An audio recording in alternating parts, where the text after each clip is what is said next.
Yeah, everyone. This is Thermite, and this is Souboutei Must Be Destroyed, chapters 13 and 14. Where we last left off, it's been a while, but I'm pretty sure I have it all still baked into my brain. So, Takoha and Kurenai were at that big meeting where they talked about Souboutei, and, they showed the slideshow, and all of the, all the fake exorcists got, driven out because of how terrifying it was. And we were left with just a few people. I can't remember any of their names. Probably should have looked those up before I started this. But I remember all of their gimmicks. Like, you had the lady with the burnt doll. There were the three sisters who could see the future. There's the pervy monk. There's the scientist guy. And was that it? I feel like there were more. I thought there was a bigger cast of crazy characters, but those are the four I remember specifically. Anyways, so that all happens. At the same time, Seiichi and Rokuro had their school arc. And at the very end of that, the government came in and said hey, we need you guys. There's a Souboutei that needs destroying. So I don't think the two groups have met up yet, but I assume they will at this point because everyone's going to Souboutei. Okay. Ooh, chapter 13, the first step. I really like this as a cover page because it is canon. It is something that is really happening. It's not like a Shonen Jump cover page where it's one shot usually, or it's one big panel. It's it is three separate panels, but it feels like one big image because it's this shot, then a shot of a shot from the front of her, and then a shot of Taka, because you can't really see him in the shot, obviously. Wait, what? Okay. Oh, hey, Taka, don't wreck the place while I'm gone. Okay. Oh my, oh my. Also, I really love how innocent Kurenai is. She really is, ever since her intro, where we saw her and she was contrasted, well, not her intro, but her real intro, I should say. Not that little teaser we had of her in chapter 1, but the one where, we got to see her looking kind of shrine maiden-y, and then we immediately saw that she's a country bumpkin. I've loved her so much. Even though I haven't read Souboutei in quite a while, in a month or two at the very least, I still think about her the most out of all the characters because she's such an interesting character. She's the type of archetype where I usually don't like that archetype, but because of the way they are playing her specifically, I think she's one of my favorite characters in the series.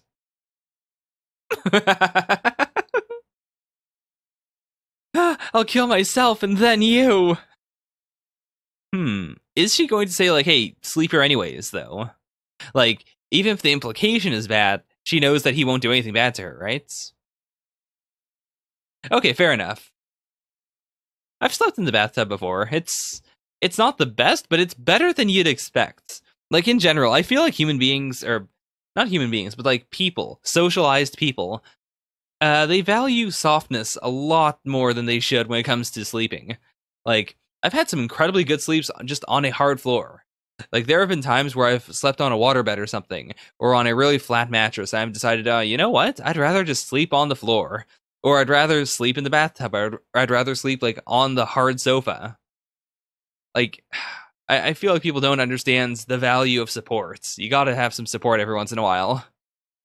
Oh, as a witness, you have no use to us. Okay, huh. This is worrisome. I'm currently DMing a D&D game, and one thing I've noticed repeatedly is oh, well, there should be a reason for everyone to be together. Otherwise, you can absolutely have a bunch of people who are just together because they have to be together because of some some out of universe reason. Just, hey, if you're not together, then we can't play. But it doesn't really work. It feels unnatural.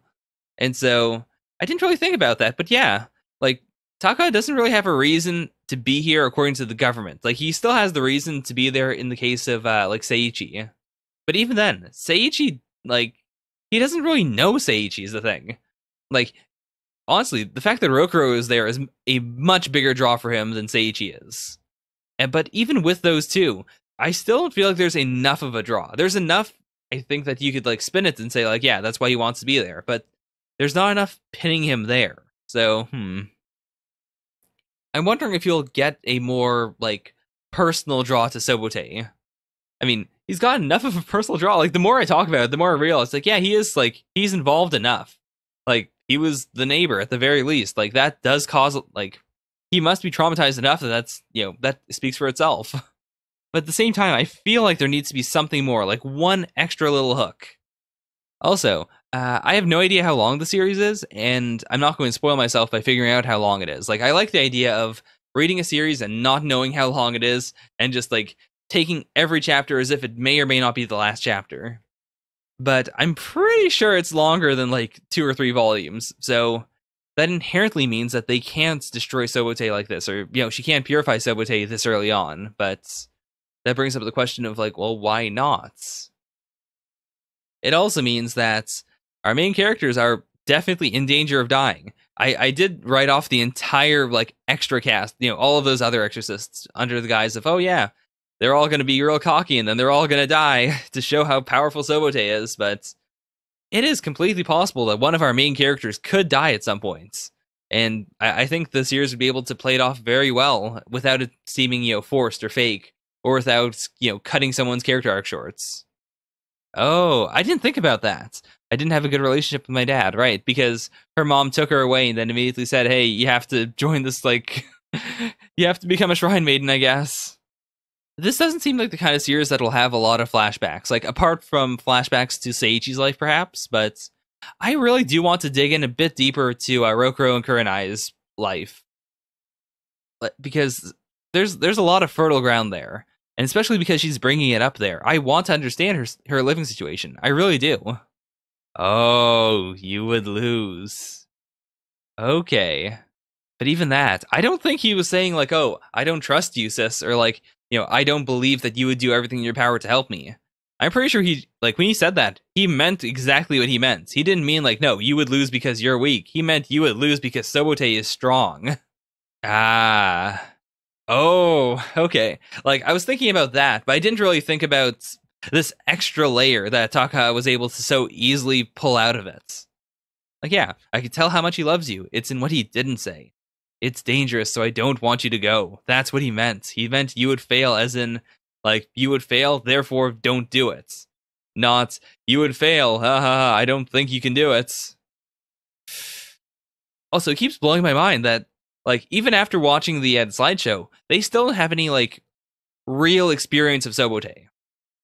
Even Takaha really just knows, like, Rokuro's face after he came out. Like, he didn't even see Rokuro's dad's corpse.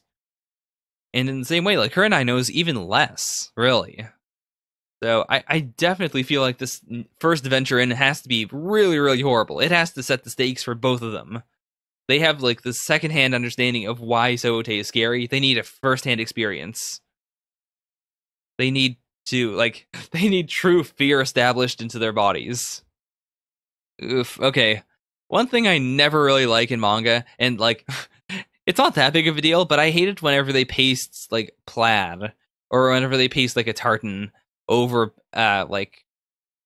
over a sheet. Like, I would much rather have it just be a pure gray sheet then, rather than putting a pattern on it and, like, pasting it on. Otherwise, like, if a series, like, actually draws in all the little folds and stuff, or even if they use, like, digital modeling to make it happen, like, that's fine to me. But anytime I see this, it always bothers me, even though I understand, like, why a mangaka would do it, because it's so much easier. Just like, even then, he's still putting it upon himself. And to be fair, Rokuro, like, early on, okay, I probably should have reread the series, but I'm pretty sure Rokuro did outright say, like, it's not your fault, I chose to go in.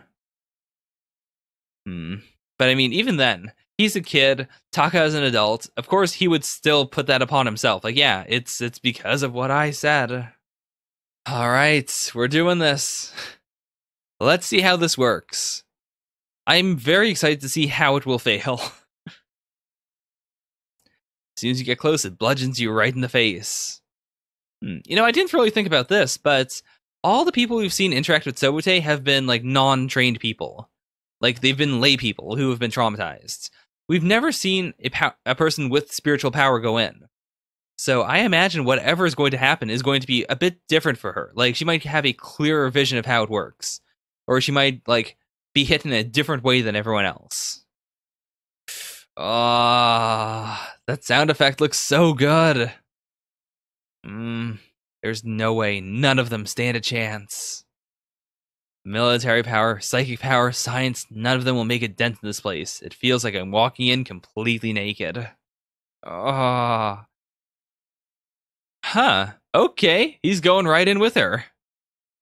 This is a really interesting, like transition, though. Like, this entire 2 pages, they're very foreboding. They're very almost painful to read. It's scary. And then as soon as he comes in, while there is that initial fear of like, oh no, he's here, at the same time, he breaks the tension. Like, she feels a lot better because he's there, because he distracted her. And so they were able to go through the border basically without even realizing it. All right. That's... Right. Now that this ordinary artist is here, I'm weirdly invigorated. Oh boy. Okay, one more chapter, and then I'll talk about them both. There is definitely enough stuff in each chapter to talk about them separately, but oh man, I want to keep on going. Yadarigi and Morita, yay. Okay, so I remembered Morita of all people because he's a big guy. I forgot that the woman's name was Yadarigi. Like, I know who she is though. Like, she's got the very severe cuts. Yeah. Okay. At the last minute, we confirmed a vital piece of information he has concerning Souboutei. Is it something we already know, or is it something new? Like, we're still early enough into the series that I feel like they could just throw in some extra connection he has with Souboutei. But at the same time, I feel like because it's a mystery, it should be something we've already seen. But then again, my memory's garbage, and I don't remember everything that we've seen so far. These I was gonna say mirrors. No, these windows are really freaky, though. Like, they look like alien eyes. And just from the perspective of someone, like, building a house, there's no reason why they need to be laid out like that. Like, there's no configuration in which this would, like, be optimal for putting, like, light into the house.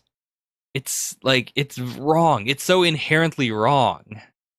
Also, the debris blowing in the air looks amazing. Absolutely amazing. The art in general looks really, really good here.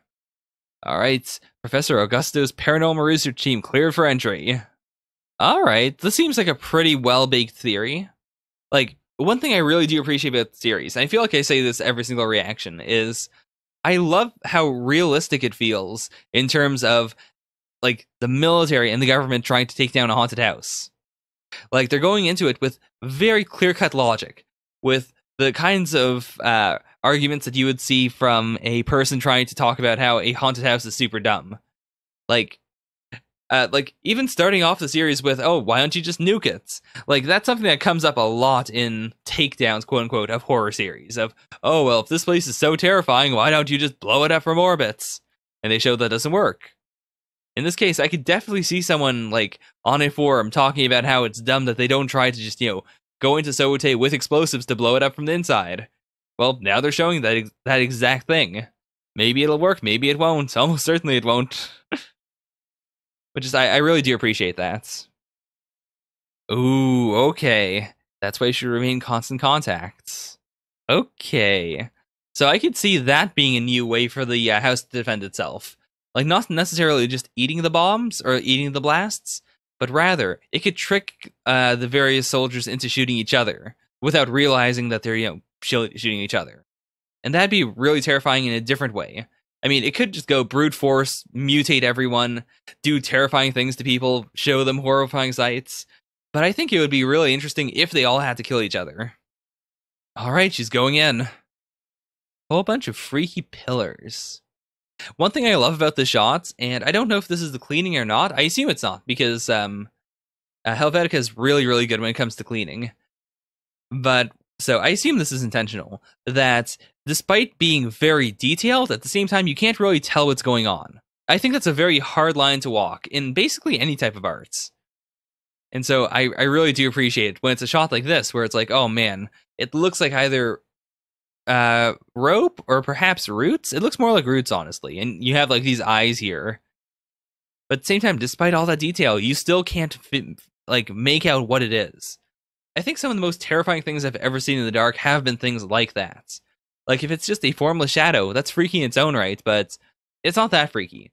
The freakiest things to me have always been where, like, someone leaves out a coat, and I'm, up in the middle of the night, and I see that coat, and it's in a strange shape, and it's got, it's made of tweed or something, so it has a lot of, like, a lot of a pattern, or a lot of strange, like, there's just something strange going on with the surface of it. The light plays off of it in strange ways.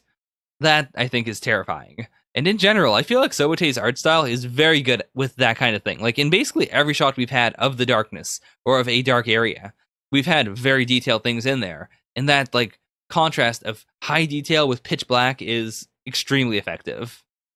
Huh, what in the world? Also, one thing I'm really interested about in the series is Souboutei going to shift around every time we go into it, or is it going to be more or less standard? Like, assuming that this doesn't go well, which I cannot imagine it will, but assuming that, can we then remember all of these images, and then the next time anyone goes into Souboutei, will we see the same things? Like, is it a fixed structure that just happens to be, like, filled with vines and stuff over the years? Or is it like an alien architecture where it's different every time? Also, that is really interesting. Like, why are they calling it a Japanese-style room?